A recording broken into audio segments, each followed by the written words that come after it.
श्री सद्गुरु रामचंद्राय नमः। श्री सरस्वते नमः। धन्य रामायण सृष्टी, धन्य वाल्मिकाची वाग्वस्ती। अक्षरी अक्षर परिपाटी, दोष कोट्यानुकोटी नासती। कुंडली कवरदारी विठ्ठल श्री ज्ञानदेव तुकाराम रामकृष्ण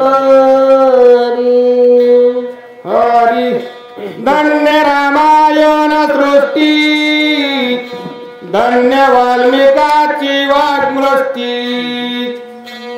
अक्षरी अक्षर परिपाठी, दोष कोट्यानुकोटी नासती। ग्रंथकर्ते नात्रय सांगत आहेत, या जगामध्ये या सृष्टीमध्ये जर काही धन्य असेल तर ते रामायण आहे। ते भगवान श्रीराम प्रभूचं चरित्र आहे आणि त्याहून जर काही श्रेष्ठ असेल तर ते त्यांचं नाम आहे। आणि त्याच्याहून जर काही श्रेष्ठ असेल, जे वाल्मिक ऋषी आहेत त्यांची वाक्य दृष्टी म्हणजे जे वाक्य आहे त्यांच्या मुखामधून जे रामायण एक एक वाक्य त्यांनी ओवीवर ओवी चढवलेली आहे, ग्रंथ निर्माण केलेला आहे, त्यांचं वाक्य या सृष्टीमध्ये धन्य आहे। त्यांनी या वाक्याची वृष्टीच केलेली आहे, म्हणून सृष्टीत रामायण हे धन्य आहे। आणि अक्षरामाग अक्षर, अक्षरामाग अक्षर करून ओवी परिपाठ केलेला आहे, ग्रंथ रचलेला आहे। म्हणून वाल्मिक ऋषींना ग्रंथकर्ते श्रेष्ठता देतात। बाबा, या एका एका वाक्यामुळं, ह्या धन्य असणाऱ्या रामायणामुळं कोट्यानुकोटी दोष सुद्धा नाहीसे झाले। नासती महापातके, नासती द्वंद्वे दुखे। राम कथा ऐकता हरिखे, सुख महासुखे थोरावे। अहो, या रामायणामुळे जीवनामध्ये काय होतं, हे रामायण किती उपयोगी आहे जीवनामध्ये। नासती महापातके, हे पापच नाही, पाप नसतं का महापाप नसतं, महापाप नसतं। एवढं जर असणार कशामध्ये पुण्य आहे, जेवढी नामाची शक्ती तेवढे पाप नाही त्रिजगती। आणि इथं तर रामाचं नाव आहे, नुसतं नाव आहे का, रामाचं संपूर्ण चरित्रच असलेलं रामायण आहे। म्हणून नासणार महापातक आहेत, द्वंद्व दुःख हे सर्व गोष्टी नाहीशा होतात। आणि रामायण ऐकू लागल्याच्या नंतर जीवाला हरिकपणा म्हणजे आनंदी आनंद वाटतो, असं या ठिकाणी सांगत आहे। एथोनी श्रीरामचरित्र, अपवित्र करी अति पवित्र। कथा कौतुकाती विचित्र, श्रुती सादर परिसारे। अहो, इथपासून असणार प्रभू श्रीरामचंद्राचं चरित्र आहे। आताच जे चालू असणार कांड हे बालकांड आहे आणि बालकांडामधील हा असणारा विषय 7वा अध्याय म्हणजे इथपासून म्हणजे आतापासून रामाच्या चरित्राला खरी रामायणामधील सुरुवात झाली। म्हणून ग्रंथकर्ते सांगतात की येथोनी श्रीरामचरित्र, इथपासून आता प्रभू श्रीरामचंद्राचं चरित्र आहे। आणि हे असं चरित्र आहे, असं चरित्र आहे की अपवित्र जीवाला, पापी जीवाला सुद्धा पवित्र करण्याचं काम करत। एवढी कौतुकमय कथा, अशी विचित्र अशी एवढी असणारी या ग्रंथामध्ये आहे। आणि श्रोत्यांनी सादरपणे एकदा आव्हान द्यावं, असं या ठिकाणी सांगतात। श्रीराम जन्मला अयोध्यापुरी, पडे लंकेवरी। भूस्फोट नगर द्वारी, दुःखकारी उपजती। प्रभू श्रीरामचंद्र अयोध्येमध्ये जन्मलेले आहेत आणि हे वर्ष सुद्धा किती सुवर्णमय आहे पहा. प्रभू श्री रामचंद्र आतापर्यंत कुठं होते? एका झोपडीमध्ये होते. पण नरेंद्र मोदींनी आता त्यांना कुठं केले? एका चांगल्या सुवर्ण मंदिरामध्ये केलेलं आहे. आणि मग नाथराया सांगतात प्रभू श्री रामचंद्र अयोध्येमध्ये जन्मले, उपजले आणि उपजल्याच्या नंतर रावणाच्या नगरीमध्ये वीज पडली लंकेवर आणि भूस्फोट झाला, म्हणजे भूकंप आला, नगरामध्ये विघ्न बांधलं, सगळीकडे त्या ठिकाणी अशी स्थिती झाली. म्हणतात रावण जव भद्री चढे तव मुकुट पायावरी पडे, वायू घाते छत्र पडे मोडे, सभेचे उडे सौभाग्य. सभेचं सौभाग्य त्या मुकुटामध्ये आहे. माणसाचं मोठेपण डोक्यावरच्या मुकुटामध्ये आहे. आणि मग रावण ज्या वेळेस पायऱ्या चढू लागला त्यावेळेस एवढा वारा, त्या वाऱ्यानं तो मुकुट रावणाच्या पायावर पडला. सभा भरलेली होती, त्या सभेचा सुद्धा मुकुट त्या ठिकाणी उडून गेला. अशी त्या ठिकाणी कथा झालेली आहे. म्हणतात कुंभकर्णाच्या घरावरी दिवा भीत घुघू करे, इंद्रजित तारशा भीतरी देखे असिर शरीर.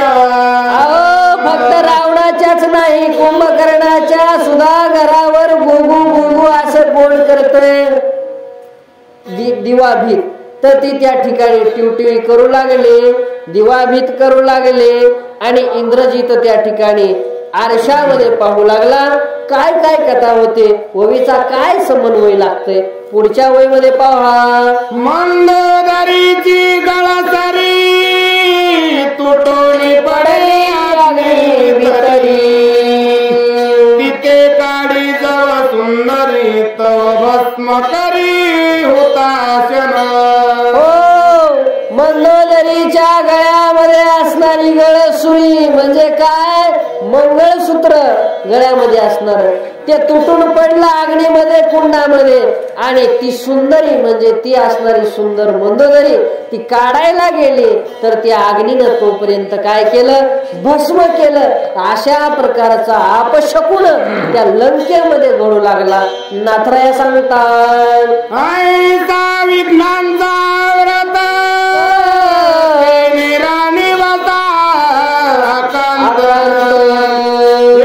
राक्षस कुळाघात हा अहो त्यांच्यामध्ये कालवा उठून गेला. काय घडाले म्हणले हे आता? बरं घडाले आहे, काय दिवस वाईट आले म्हणले.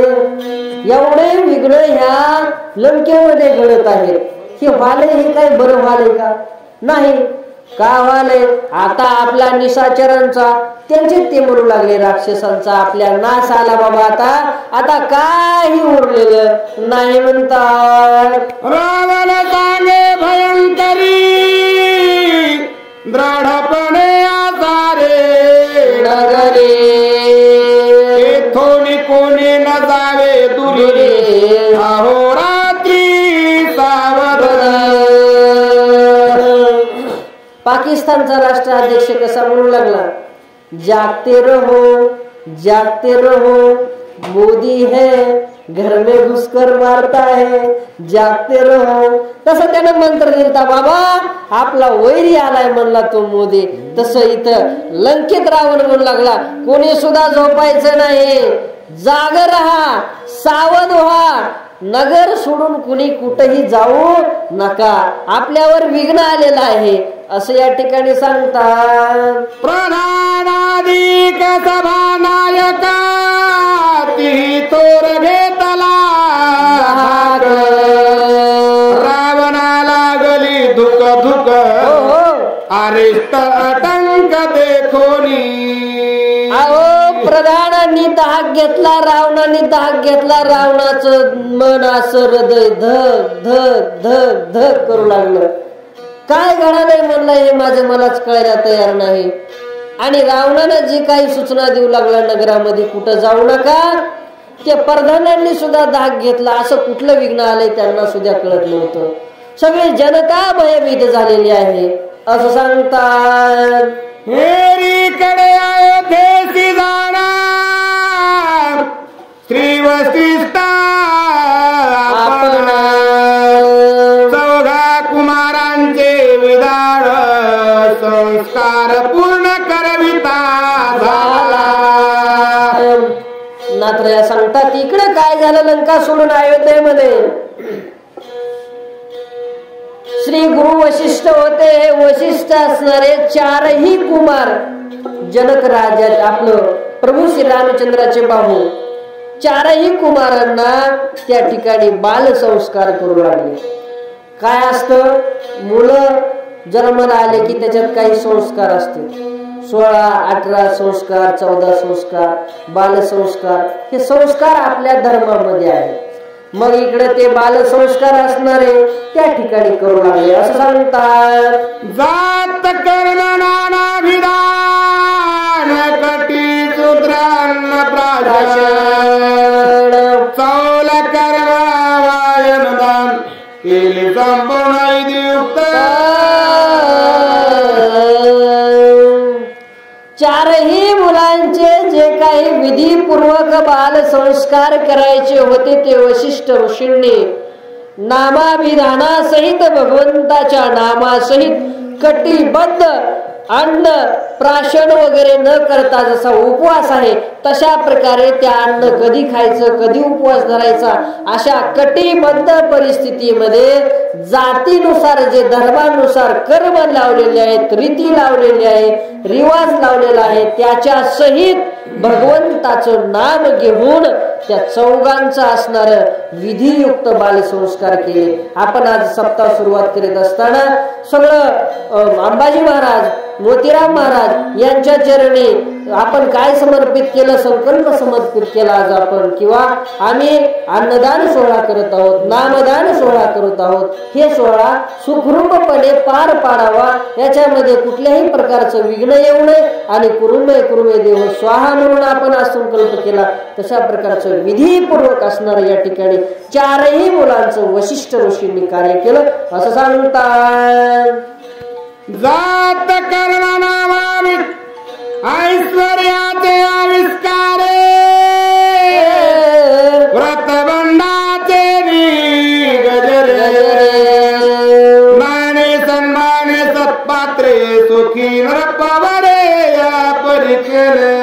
अहो गरीबाच्या घरी कार्यक्रम असेल तर त्याच्या परीने करतो, आणि जर श्रीमंताच्या घरी असेल तर ते 2-2.5 लाखाचे फेटे सुद्धा त्या ठिकाणी पुढाऱ्याला असतील, त्याच्या असतील का नाही म्हणून. मोठ्याच्या घरी कार्यक्रम असेल 2-2.5 लाखाचे फेटे असतील त्याच्या पुढाऱ्यांना, पण गरीबाचे असेल तर लाख रुपयामध्ये जेवण त्याच्या नगराला पूर्ण होतं. तशाच प्रकारे या ठिकाणी सांगतात बाबा ऐश्वर्याचे आविष्कारे. अहो ज्या घरी प्रभू श्रीरामचंद्र उपजले जन्मले त्या घरी काही थोडं कमी मोठं धन आहे. अहो ते राजाचं कुळ आहे, सूर्यवंशी कुळ आहे, आणि त्यांच्यामध्ये ऐश्वर्य आहे, धनवान आहेत ते, आणि त्या धनवानाच्या आविष्कारानं त्यांनी जे व्रत आहे, धर्मानुसार बालसंस्कार आहेत, ते बालसंस्कार निज गजरामध्ये केले, मोठ्या थाटामध्ये केले, आणि सगळे जेवढे नृपवर आहेत सर्वांना सृष्टीवरच्या त्यांनी सुखी केलं. त्या बालसंस्कारामध्ये ब्राह्मणांना, सर्व असणाऱ्या नृपवरांना काय केलं, दानधर्म केले असं सांगतात. श्रीरामाचा व्रतबंध सुखी केले विप्रवृंद तृप्तीशी स्वानंदे निघाले दोन डोलत प्रमानंद पालवे. अहो जे वयोवृद्ध ब्राह्मण होते ते प्रभू श्रीरामाचं जे व्रत आहे त्या व्रताच्या बंधाच्या कार्यक्रमात म्हणजे बालसंस्काराच्या कार्यक्रमात ते सगळे विप्र सुखी केले, आणि सुखी केल्याच्या नंतर स्वानंदाने ते सगळे जण ब्राह्मण डुलत निघाले. म्हणले राजानं सर्व काही चांगलं केलं, आनंदी केलं, धन दिलं, अन्न दिलं, सगळ्या गोष्टी केल्या आणि त्या ब्राह्मणांचा त्या ठिकाणी आशीर्वाद सुद्धा एक प्रकारे यांना लाभला. श्रीरामाचे व्रत बंधन सुखी गेले अकिंचन, वन वन निमाली पूर्ण मागते पण मुक्त झाले. अहो मागत्याशी पुरे धनी आणि कांशी पुरे, काहीच मागायचं ठेवलं नाही. तुका म्हणे पोते देवे भरले नोहे रीते. अहो देवानं भरलेलं पोत आहे, तिथं रिकाम होईल का? अजिबात होणार नाही. व जे वणवण करणारे लोक आहेत, जे ब्राह्मण आहेत, जे मागणारे लोक आहेत, त्यांना प्रभू श्री रामचंद्राच्या व्रत बंधनाच्या कार्यक्रमामध्ये कसल्याही प्रकारची मागायची काहीच कमतरता ठेवली नाही.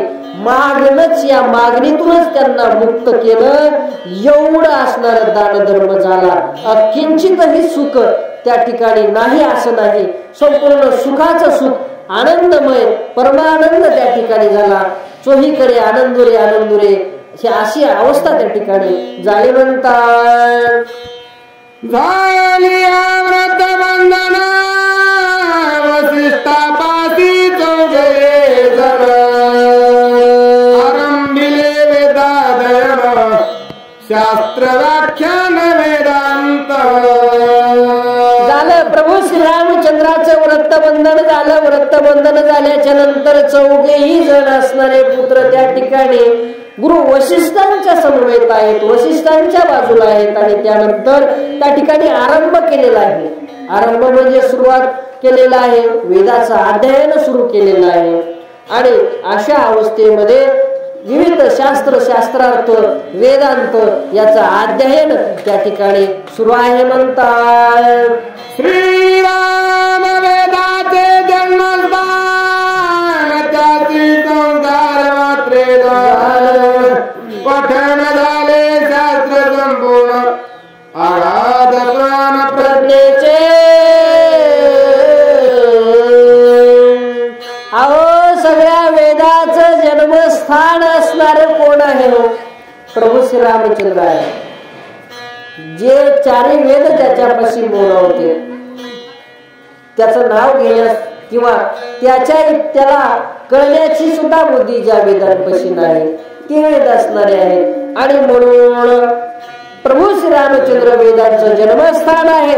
आणि त्यांच्या बालसंस्कारामध्ये हे वेद असणारे पठन केल्याच्या नंतर संपूर्ण शास्त्र असणार माहीत झालं, अध्ययन झालं, शास्त्राची कृपा झाली, प्रभू श्री रामचंद्रावर माहिती झालं, ज्ञान झालं असं सांगतात. या परी श्री रघुनाथाची दान झाली 16 दिवसे संपूर्ण, करावया तीर्थाभिगमन रघुनंदन उद्धव. यानंतर प्रभू श्री रामचंद्राला किती वर्ष झाले? 16 वर्ष. म्हणजे किती झाले? 16. मी विसरून गेलो. आणि 10 म्हणजे 16. बरोबर आहे. मला वाटलं 6. 16 वर्ष पूर्ण झाली. आणि 16 वर्ष पूर्ण झाल्याच्या नंतर करावया तीर्थाभिगमन, आपण तीर्थाला जावं असं त्या ठिकाणी वाटलं. आणि मग रघुनंदन काय बोलत होते ऐका. प्रार्थुनी वसिष्ठाते त्या सद्गुरूच्या आज्ञा मागोनी दशरथाते श्रीराम तीर्थाते निघाला. या ठिकाणी ग्रंथकर्ते नात्राया सांगत आहेत, प्रभू श्री रामचंद्राला तीर्थयात्रा करायला जाण्याची इच्छा झाली. आणि त्यांनी गुरु वशिष्ठांना प्रार्थना केली. सद्गुरूंचं अनुमत घेतलं, सद्गुरूंना विचारलं.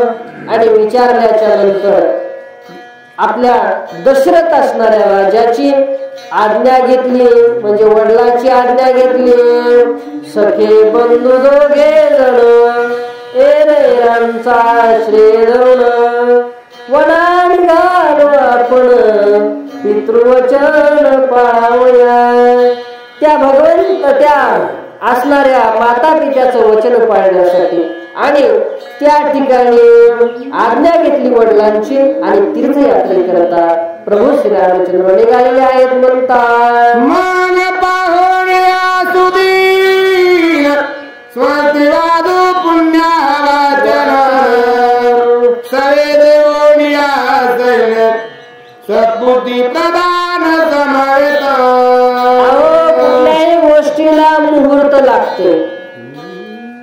आता आपलं मुहूर्त बघा किती चांगला आहे. आज एकादशीचा दिवस आहे. आज मलाही सुट्टी आहे, रविवार आहे आणि आज आपल्या सत्याचा प्रथम दिवस आहे. मला सुद्धा मस्त रामायण सांगायला बरं वाटतंय लय दिवसातून आता. हो, आणि फराळाचं वगैरे सगळे नियोजन चांगलं झालं. आज आनंदवाडी सारख्या गावामध्ये केळीची सोय, कॅरेटनं केळी, पोत्यानं शाबू, एवढंच काय ताक सुद्धा घरच्या सारखा बेत, आनंदी आनंद सगळीकडे. आणि कुठल्याही गोष्टीला मुहूर्त लागते. असाच मुहूर्त असणारा नात्रय संकट पाहिला मग पाहुनिया सुदीन. सु म्हणजे चांगला, दिन म्हणजे दिवस. एक चांगला दिवस पाहिला, मुहूर्त पाहिलं आणि त्या मुहूर्ताच्या दिवशी पुण्यवाचन केलं आणि दशरथ राजानं काही सैन्य असणार प्रभू श्री रामचंद्र समवेत पाठवून पुढे असणार पाठविलं. म्हणतात दिघाणी भंडारे गावीची किल्लारे नाना प्रकारची वस्त्रे तिरतिरविरे वाटावया. अहो, खिल्लारी असणाऱ्या गायी त्या ठिकाणी राजा दशरथांनी आपला मुलगा तीर्थयात्रेला चाललाय म्हणून देऊन टाकल्या. नाना प्रकारचे वस्त्र दिलेले आहेत सोबत, धन दिलेलं आहे सोबत, कित्येक प्रकारच्या वस्तू दिल्यात. त्याचं नात्रय वर्णन करतात. ऐका कशासाठी? तिथं तीर्थयात्रेला गेल्यावर ते ऋषी मुनींना वस्त्र द्यावे, कुणाला असणाऱ्या गायी द्याव्या, कुणाला कुठल्या कुठल्या गोष्टी द्याव्या, ह्या सगळ्या दशरथ राजाने प्रभू श्री रामचंद्राला सोबत पाठवलेल्या सैनिकासोबत ह्या सर्व वस्तू पाठवलेल्या आहेत. काय काय पाठवलेत ऐका. सरे करिता सिंधू संगमा पुण्यभूमी पुण्याश्रम कल्लाप ग्राम नंदीग्राम मार्ग दुर्गम हिमालया. हो, एवढ्या सगळ्या वस्तू घेऊन सरे सरिता सिंधू संगम, सिंधूचा संगम त्या ठिकाणी संपला की त्या ठिकाणी ही सरिता संपूर्ण सिंधूचा संगम लागला की पुण्यभूमी, पुण्याचा आश्रम, पुण्याश्रम म्हणजे पुण्याचा आश्रम त्या ठिकाणी लागलं. आणि मग कलप्रयाग नाव असून तिथं नंदीग्राम आहे आणि नंदीग्रामाचं मार्ग दुर्गम आहे, अवघड आहे. तिथं हिमालय आहे आणि त्या नंदीग्रामाच्या हिमालयामध्ये म्हणजे आता जो आपला हिमालय आहे ना पर्वत, तिथं तीर्थयात्रेला प्रभू श्री रामचंद्र जात आहेत. आणि आज ते हिमालय पर्वत आहे म्हणून आपण आहोत. नाहीतर पश्चिमेकडले तिकडले उत्तरेकडले वारे येऊन आपण उडून गेलो असतो वाऱ्यामध्ये. नाहीतर एवढं पाणी झालं असतं पृथ्वीवर या भारत देशाकडे की हा सुद्धा महासागराला जाऊन मिळालं असतं हे पाणी. आपण पाण्यामध्ये गेलो असतो. त्या हिमालय पर्वतामुळे, त्याच्या उंचीमुळे तिकडले वारे, तिकडले हिम तिकडच थांबतात. म्हणून आज आपण इथं सुरक्षित आहोत. आणि त्याच हिमालय पर्वतावर आज प्रभू श्री रामचंद्र सांगतात वैमननाथराया की तिथं जात आहेत.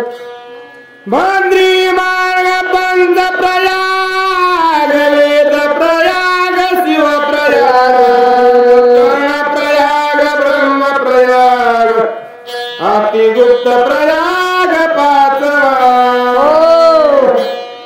चार धाम म्हणतो ना आपण, आपल्याला चार धाम करायचे. तर या वहीमध्ये चार धाम यात्रेची प्रक्रिया सांगितली आहे का. प्रभू श्री रामचंद्र तीर्थाला जात असताना नंदीग्राम, हिमालय पर्वत, त्यानंतर बद्री मार्ग, बद्रिकाश्रम आहे तिकडं. कुठं? काश्मीरच्या खाली आणि नेपाळच्या शेजारी भारताच्या वरच्या टोकाला तिथं काय आहे, बद्रिका आश्रम आहे. आणि ते एक धाम आहे. 4 धामांपैकी देशाच्या 4ही टोकाकडे 4 धाम आहेत. तिथं जायचंय. ते बद्रिका आश्रम पंचप्रयाग आहे. तिथं प्रयागराज आहे. त्यानंतर वेदप्रयाग, शिवप्रयाग, कर्मण्य प्रयाग, ब्रह्मप्रयाग असे 5 अतिदुर्गम प्रयाग त्या ठिकाणी आहेत बद्रिकाश्रम मार्गामध्ये. ते सुद्धा ते ठिकाणी करून घ्यायचे आहेत. ही तिथली असणारी 4 धामांपैकी एका धामातलं तिथली यात्रा दशरथ राजाने प्रभू श्री रामचंद्राला सांगितली. म्हणतात शरयू गंगा सुवर्ण भद्रा तिनी आणि प्रयाग त्रिवेणी कार्तिक मासी कृष्णावेणी मुख्य त्रिवेणी मार्ग ही शरयू नावाची गंगा आहे. ही शरयू, सुवर्णभद्रा आणि गंगा म्हणून या 3 असणाऱ्या नद्या आहेत. आणि या नद्या साक्षात देवीचं रूप आहे. आणि म्हणून हे प्रयागराज, जिथून मोदी हमेशा भारतामधून सगळ्यात फर्स्ट वोटिंगला येतात, ही प्रयागराज ही 3 नद्याचा संगम आहे. ते प्रयागराज मोठं शहर आहे. आणि त्या शहरामधून मोदी न तिथं काही करता, म्हणजे तिथं जीव आहे जास्त, कारण ते 4 धामातलं एक ठिकाण आहे. हिंदूंचं महत्वाचं स्थान म्हणजे भारत देशातलं ते प्रयागराज आहे. त्रिवेणी नद्यांचा संगम होतो ते ठिकाण. तर हे तिथं त्रिवेणी नद्यांचा संगम आहे. सांगतात कार्तिक मासामध्ये कृष्ण वेणी आणि कार्तिक मासामध्ये मुख्य त्रिवेणी महास्नान त्या ठिकाणी त्या प्रयागराजच्या नदीमध्ये घेतल्याच्या नंतर कार्तिक महिन्यामध्ये, तर ह्या 3 नद्याचं स्नान म्हणून महास्नान घडतं. अशी माहिती प्रभू श्री रामचंद्र तीर्थयात्रेला जात असताना सांगत आहेत. म्हणतात वने तपवने कैलास करे परम पावन दे देव करे तीर्थादि पुरस्कारे तीर्थक्षेत्र देव तपाची वन आहेत त्या ठिकाणी.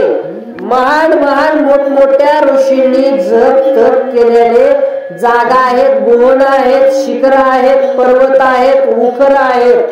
अशी तपोवने आहेत. तिथं शैल म्हणजे शैल शिखरे म्हणजे शिळांची असणारे पर्वत आहेत, शिळांचे शिखर आहेत.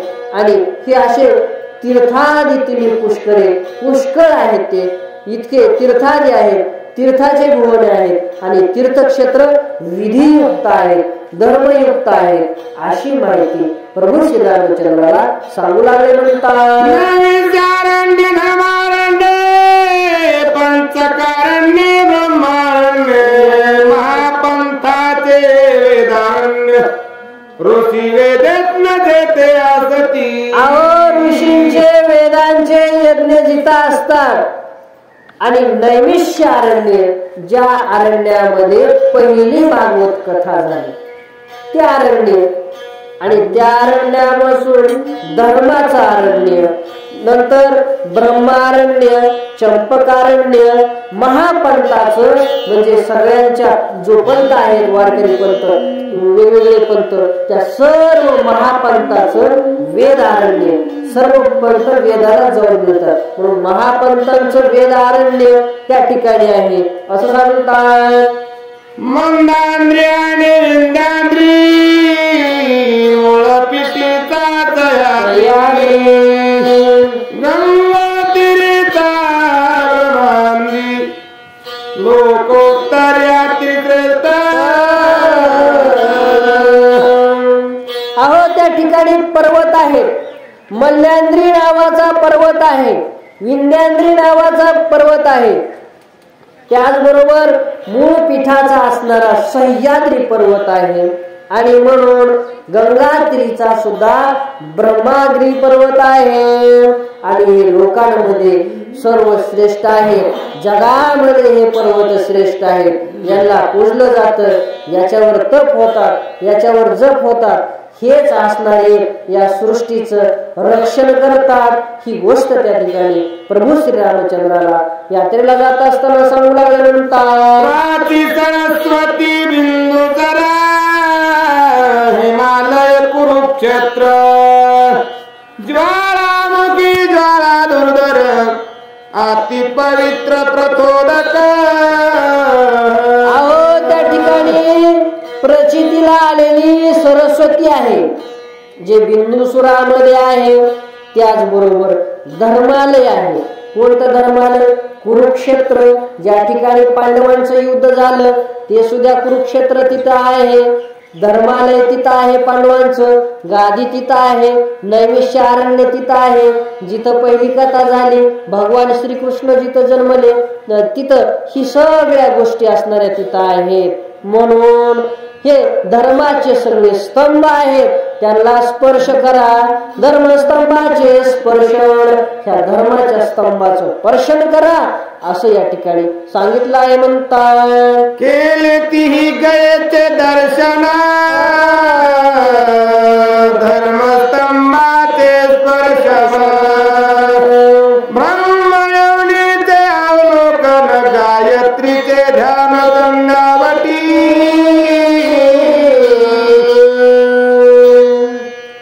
आणि त्या ठिकाणी सर्व असणाऱ्या स्तंभांचं दर्शन करा, गयेचं दर्शन करा, धर्माच्या स्तंभाचं दर्शन करा। ब्राह्मण लोक जे आहेत त्यांचं अवलोकन करा। जे ब्राह्मण लोक आहेत तीर्थाच्या ठिकाणी गेल्याच्या नंतर त्यांचा मान अपमान करू नका, त्यांना दक्षिणा द्या। म्हणजे हे संस्कार बघा कुणाचे आहेत? राजा दशरथाचे आहे। अशा गोष्टी काही करू नका। आणि संध्याकाळच्या वेळेला झोपताना काय करा? संध्यावटीला गायत्री मंत्राचं त्या ठिकाणी उच्चारण करा, ध्यान करा आणि अशा अवस्थेमध्ये तुमची यात्रा पूर्ण करा। ही सगळी गोष्ट प्रभू श्री रामचंद्राला सांगत आहे।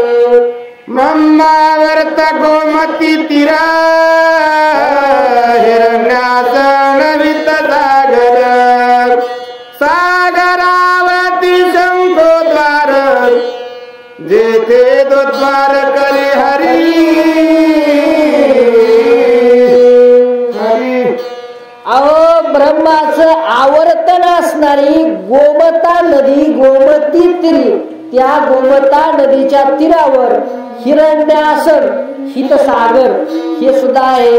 आणि सागरवती ज्या असणाऱ्या किनाऱ्यावर शंखाचं द्वार आहे, ते द्वार कशाचं आहे? जेथे वेदोद्वार करी हरी। अहो ज्या ठिकाणी हरीनं बसून वेदाचा उद्धार केला, जिथं हरीच्या मुखातून वेद त्या ठिकाणी निघाले, ते शंख द्वार असणार त्या नदीच्या किनाऱ्यावर आहे। ते ब्रह्मावर्तन गोमता तीरी असणाऱ्या हिरण्यासनाच्या हितसागराच्या ठिकाणी ते ठिकाण आहे जिथं वेदाचा जन्म झाला। तिथं ही खूण असणारे प्रभू श्री रामचंद्राला सांगत आहे। सप्तपुरी तीर्थ मार्गे केली 12 ज्योतिर्लिंगे प्रभाते सोमनाथ योगे पंचकृष्णा प्रयोगे मूळ माधवा। अहो सप्तपुरी, 7ही पुरी त्या ठिकाणी तीर्थमार्गामध्ये येतात प्रभू श्री रामचंद्र तुमच्या। त्या सप्तपुरी तुम्ही कराव्या। 12 ज्योतिर्लिंग ते सुद्धा त्या ठिकाणी केली। आणि मग प्रभासवेशी सोमनाथ योगे, प्रभासवेशी सकाळच्या मुहूर्तावर असणार सोमनाथाचा योगाला पंचकृष्ण प्रयोग महामूळ माधव, माधव म्हणजे त्या ठिकाणी भगवान श्रीकृष्ण त्या ठिकाणी असणारे तिथं सूर्य दर्शन झालं। त्या तीर्थयात्रेमध्ये असं सांगतात, द्वारकेचा कल्याण कृष्ण दाशंक नारायण तिचा पिंडा करी काळ कृष्ण चौथा तो जाण गदामोद। अहो द्वारकेचा कल्याण करणारा, द्वारकेचा कल्याण कृष्ण, ज्या कृष्णानं द्वारकेचं कल्याण केलं का नाही, तो कृष्णाचं द्वार सुद्धा तिथंच आहे। दुजा म्हणजे दुसरा शंखनारायणाचा अवतार जिथं झाला तो सुद्धा तिथंच आहे. आणि त्यानंतर तिजा म्हणजे तिसरा पिंडकारकी काळकृष्ण सुद्धा आहे. खाटू श्यामवाला म्हणतात, काळा म्हणतात, तो सुद्धा त्या ठिकाणी तिथंच आहे. चौथा जो दामोदर जन्माला आला गदा घेऊन तो सुद्धा तिथंच आहे. या चौघांचेही दर्शन पूर्ण झाले. पुढे काय झालं ऐका. मुळाचे निज मूळ स्थान मूळ माधव पाचवा कृष्ण हे उत्तम यात्रा गमन पुण्य पावन दरबारी. अहो मूळचा माधव म्हणजे पाचवा माधव म्हणजे भगवान श्रीकृष्ण म्हणतात. जेवढे अवतार झाले पहिला माधव, दुसरा माधव, तिसरा माधव म्हणजे माधव असल कृष्ण असल तुझा माधव बरोबर, तुझा विठ्ठल बरोबर, विठ्ठलाला माधव, माधवाला विठ्ठल. आणि हा भगवान श्रीकृष्णाचा अवतार म्हणजे हे देवाचेच नाव सहस्त्र नामधारक भगवंत आहे बर का. आणि म्हणून पाचवा जो माधवाचा अवतार आहे तो कृष्ण आहे. आणि त्या मार्गाने गेल्याच्या नंतर आपल्या सर्वांना ही आता जेवढी काही तीर्थयात्रेची परिक्रमा सांगितली ही परिक्रमा पूर्ण केल्यास सर्वांना पुण्य होईल. सर्व देव आपल्या तीर्थयात्रेत येतील असं सांगतात. गंडकी यमुना सुरसरी तापी नर्मदा मच्छोदरी कृष्णा भीमा गोदावरी दुरिते दुरी जाचे. अहो त्या ठिकाणी गंडकी नदी आहे, यमुना नदी आहे, सुरसरी नदी आहे, तापी, नर्मदा, मत्स्यदेवदरी, कृष्णा, भीमा, गोदावरी. गोदावरी माहिती आहे आपल्याला, गोदावरीचा उगम नाशिक त्र्यंबकेश्वर पासून आहे. ब्रह्मगिरी पर्वतापासून तिचा उगम होतो. कृष्णा, भीमा, तापी, नर्मदा ह्या सर्व नद्या सुद्धा आपल्याला मध्ये येतात आणि यांचा आपल्याला त्या ठिकाणी दर्शन होतं आणि ह्यांचा आपल्याला तीर्थ घेता येतं. याच्यामुळे पुण्य होतं. अशी परिक्रमा करू असं सांगतात. मत्स्य तीर्थ पक्षी तीर्थ शिवकांची विष्णुकांची त्रिकोण हस्ती तीर्थभूत तीर्थ विख्यात कुंभकर्ण. अहो मत्स्य तीर्थ कुंभकोण नावाचं एक कुंभ आहे.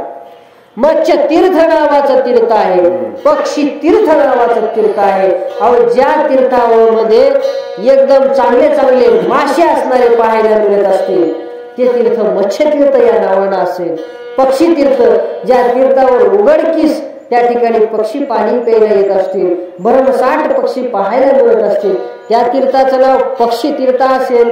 शिवकांची विष्णुकपांची युक्तांची म्हणजेच वैष्णवांचं तीर्थ असेल. हे असणारे त्रिकोण हस्ती तीर्थ त्या ठिकाणी विख्यात कुंभकोण आहेत. विख्यात कुंभकोण म्हणजे अनेक कुंभकोण आहेत. कुठेही देवाला गेलं की आपण पाहतो कुंभ आहेत.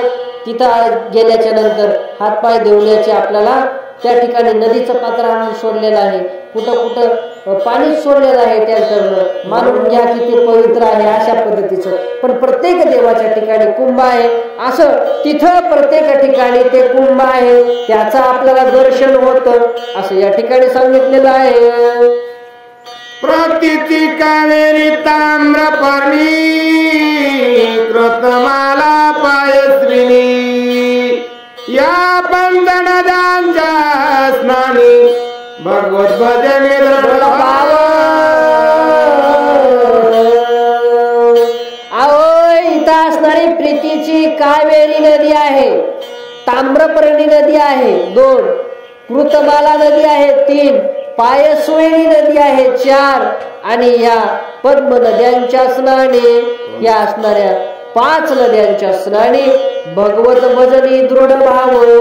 किती जरी पापी मनुष्य असला आणि त्याला जर ही असणारी काय घडली 5 नद्यांचं स्नान घडलं, यात्रा घडली, तर देवाच्या भजन मार्गाला तो जीव जातो आणि भगवंताच्या भजनामध्ये त्याला दृढ भाव विश्वास निर्माण होतो असं या ठिकाणी सांगतात. कन्याकुमारी जनार्दना शेषशारी अनंत शयन अभय कावेरी श्रीरंगस्थान परम पावनागस्तास्त्रमा. अहो कन्याकुमारी पर्यंत जनार्दन शेष शयनामध्ये अनंत शयन करणारा भगवान आणि उभय असणारी कावेरी श्रीरंगाचं स्थान आहे. हे परम पावन ठिकाण आहेत आणि एवढंच नाही तर अगत्य स्थान त्याचं सुद्धा एक आश्रम आहे असं सांगतात. दर्शन मुक्ती चिदंबरी पाही जन्म मुक्ती कमलालयी मरण मुक्ती काशीच्या ठरी स्मरणे मुक्ती देवी अरुणाचल. अहो दर्शनामुळे ज्या असणाऱ्या नदीच्या मुक्ती मिळते ती चिदंबरी आहे. तिचं दर्शन केलं की मुक्ती मिळते. आणि नाशिकला त्या ब्रह्मगिरी पर्वतावर गेल्याच्या नंतर त्याचे सगळे असणारे यमाचे कर्म असणारे यमदंड चुकतात आणि तो सुद्धा त्याला सुद्धा मोक्ष मिळतो असं सुद्धा कथन आहे. आणि त्यानंतर जन्ममुक्ती कमलालयी असणारी आहे. तिथं सुद्धा जन्माची मरणाची मुक्ती होते.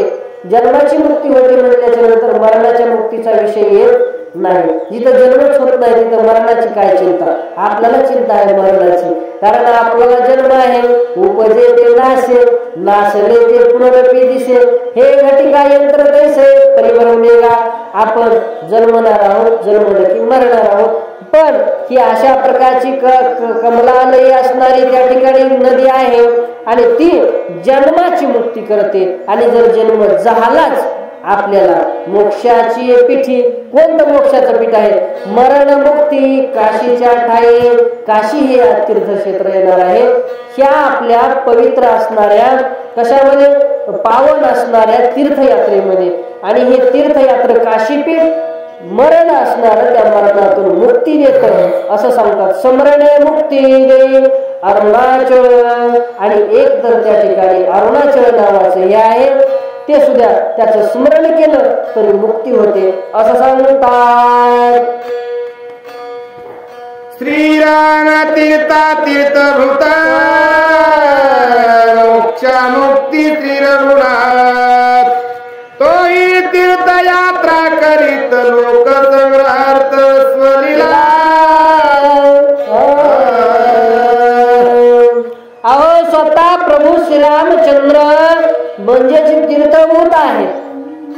स्वतः देवच तीर्थ आहे नाथराय सांगतात. आणि देव तीर्थ असल्यामुळं देवाला तीर्थाला जायची गरज आहे का? सामान्य बुद्धीचा प्रश्न आहे. देव जर तीर्थ आहे, देव जर सर्व गंगा आहे, देव जर सर्व सृष्टी आहे, तर देवाला जर देव करायची काय गरज आहे असं सुद्धा वाटू शकतं ना. पण नाही. मोक्षा मुक्ती श्रीरघुनाथ. अहो मोक्षाचा मुक्तीचा सागर असणारा तो श्रीरघुनाथ आहे. प्रणतपाळ गरिबांचा त्या ठिकाणी कैवार घेणारा प्रभू श्रीराम आहे. तोही तीर्थयात्रा करीत. ते सुद्धा तीर्थयात्रा करतो म्हणतात मात्र. पण का करतो ह्या ओळीच्या पुढल्या चरणात सांगितलं. लोकसंग्रहार्थ स्वलीला. अहो प्रभू श्रीरामचंद्र स्वतःची लीला दाखवतोय का? लोकसंग्रह करता. आज जे माधवबाबानं अंबाजी महाराजांनी हा जो सप्ताह मिळवून दिला, सप्ते गावोगाव ठेवले, चालू केले आणि चालू करून याच्यामध्ये भगवंताचं नामस्मरण नामचिंतन व्हावं, अन्नदान करावं. हे का चालू केलं? हे लोकसंग्रह करता. लोक यावेत, लोक माणसं माणसात बसावेत म्हणून चालू केलं. आज माणसं माणसामध्ये बसायला तयार नाहीत. 4 माणसं एकत्र बसले, 4 माणसं चारही ठिकाणी मोबाईल मध्ये आहेत. आज माणसं माणसाच्या जवळ नाहीत. जवळ बसलेला माणूस त्याला कोणी विचारणार, पण तिकडे लांब पुण्याला मुंबईला असलेला त्याला फोन लावून विचारलेत काय चाललंय काय नाही. पण जवळच्या माणसाचा हाल त्या ठिकाणी विचारणार, जवळच्या माणसाचं दुःख विचारणार. एवढी अवस्था आजच्या काळाला झाली आहे. या मोबाईलमुळे भावना ही नावाची वस्तू नष्ट झालेली आहे. कुणालाही कशाची किंमत राहिली नाही, भावना राहिली नाही. म्हणून प्रभू श्री रामचंद्र या ओळीमध्ये काय करू लागले नाथराया सांगतात, हा लोक संग्रहार्थ पूर्ण करायचा आहे जो संतांनी माधवबाबांना अंबाजी महाराजांनी केला. की लोक आज जे आपण इथं आलो, रामायण चालू आहे, एवढे समोर माणसं बसलेत, हा जो आट्टास आहे, एवढा जो आनंद आहे, आज सप्ताह म्हणलं की संपूर्ण पुण्या मुंबई करून सगळे कुटुंबातले व्यक्ती येतात. एवढंच नाही, लेकी बाळी सगळे येतात. वर्षातून एक वेळेस दिवाळीला आले नाही आले, प्रत्येकाच्या घरी खाला. फक्त आता सोनं खायचं बाकी आहे या काळाला. प्रत्येकाच्या घरी खायला आहे. दिवाळीला सुद्धा लोक येत नाहीत, पण सप्त्याला येते. का? हे संतांनी घालून दिलेलं आहे. नामचिंतन व्हायले, एकदा आपली गाठभेट व्हायले, लोकांचा आपल्या संग्रह व्हायलाय, माणसं माणसामध्ये कुठंतरी यायले. ही सप्त्यामधली लोकसंग्रहार्थाची गोष्ट आहे. तसे नाथराया सांगतात प्रभू श्री रामचंद्र यात्रेला का जाऊ लागले. अहो, प्रभू श्री रामचंद्राने आपल्याला यात्रा करायला शिकवलं, लोकसंग्रहार्थ केला, त्याच्याकरिता स्वतःची लीला दाखवत आहे. असं सांगतात, जे तीर्थी जे विधान, जे तीर्थी जे स्नान, तैसे करो निदान सन्मान, सुखी जन श्रीरामे केले.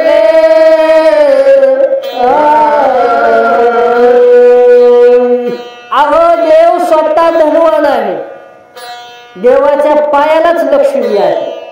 म्हणून ज्याला धन पाहिजे त्यानं लक्ष्मीकडे जायचं नाही, त्यानं देवाकडे जायचं. काय पंढरनाथ महाराज बरोबर आहे का? लक्ष्मी वल्लभा पद्मनाभा नारायणा. तुकाराम महाराज म्हणले आह, लक्ष्मीकडे नाही. लक्ष्मी वल्लभा, तिच्या नवऱ्याचे पाय धरायचे आणि देवाचं नाव घ्यायचं. देवाचं नाव घेतलं का तिला बोलवायची गरज लागत नाही. म्हणून देव स्वतः बलवान आहे, स्वतः धनवान आहे, स्वतः मुक्तीचा सागर आहे, स्वतः तीर्थभूत आहे. आणि असा श्रीरामचंद्र तीर्थाला जातोय, चांगले चांगले विधान करतोय आणि प्रभू श्रीरामचंद्रावर जे संस्कार झाले ते संस्कार दुसऱ्याला देतोय. तीर्थयात्रेमध्ये जाऊन स्नान करतोय. एवढंच नाही, तैसे करोनी दान सन्मान, दान करतोय. अहो, गोरगरिबांना दान देऊन त्यांचा उद्धार करतोय प्रभू श्रीरामचंद्र. आणि समग्र सृष्टीला जनतेला सुख देण्याचं काम जर कोण करतंय तर प्रभू श्रीरामचंद्र करत आहेत. नाथराया सांगतात, श्रीरामे सुखी केले महाऋषी, रामे सुखी केले संन्यासी, रामे सुखी केले तीर्थवासी, सुखी वनवासी श्रीरामे केले. अहो, प्रभू श्रीरामचंद्रानं पुन्हा कुणाला आजपर्यंत सुख दिलं. तीर्थयात्रेला जात असताना महाऋषीला सुखी केलं. त्याच्यानंतर जपी तपी संन्यासी लोक आहेत, त्या संन्यासी लोकांना सुखी केलं. त्याच्यानंतर तीर्थयात्रेला जे वनवासी लोक आहेत त्या वनवासी लोकांना सुद्धा सुखी केलं. आणि असं सगळ्या जगाला राम सुख वाटत फिरत आहे, आनंद वाटत फिरत आहे. परमानंदाचा गाभा आनंद देत फिरत आहे. ज्याला जे कमी आहे ते देऊन त्या ठिकाणी राम सर्व जनतेला सुखी करत आहे, जनतेची मुक्ती करीत आहे. असं नाथराया सांगत आहे. रामे सुखी केले त्यागी, रामे सुखी केले योगी, रामे सुखी केले विरागी, सुख संमोगी श्रीराम. प्रभू श्रीरामचंद्रांनी त्यागी लोकांना सुखी केलं.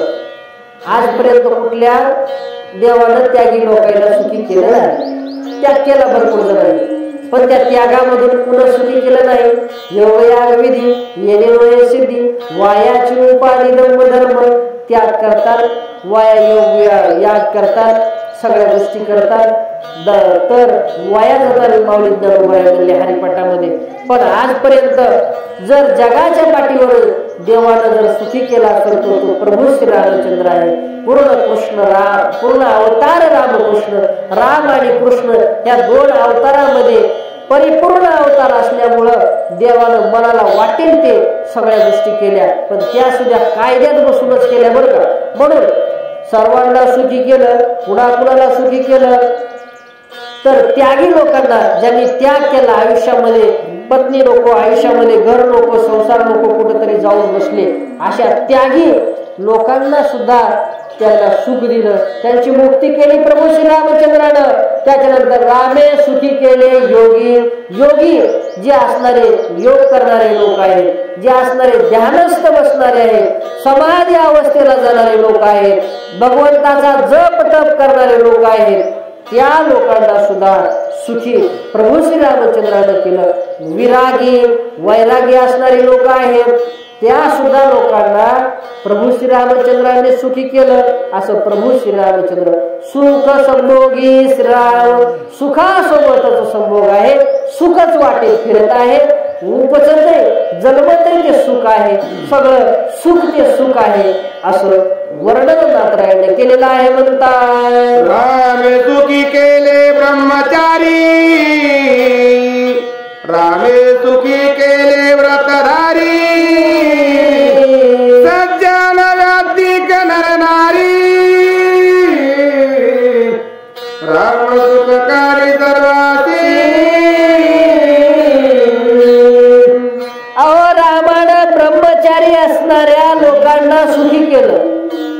त्याचबरोबर प्रभू श्री रामचंद्रानं व्रतधारी लोकांना, ज्यांनी काही व्रत धारण केलेले होते, काहीतरी मिळवायच्या अपेक्षेमध्ये जाऊन भस्म लावून बसले होते, ते मिळालं तरच काय करीन, जीवन जगल असं म्हणत, त्या लोकांना ते दान केलं. तू बोल तुला काय पाहिजे, अमुक अमुक पाहिजे, तथास्तु ते व्रत त्या ठिकाणी दान केलं, सुखी केलं, आनंद दिला असं या ठिकाणी सांगतात. पुंडलिक वरदे हरी विठ्ठल ज्ञानदेव तुकाराम, सीता कांत स्मरण जय राम.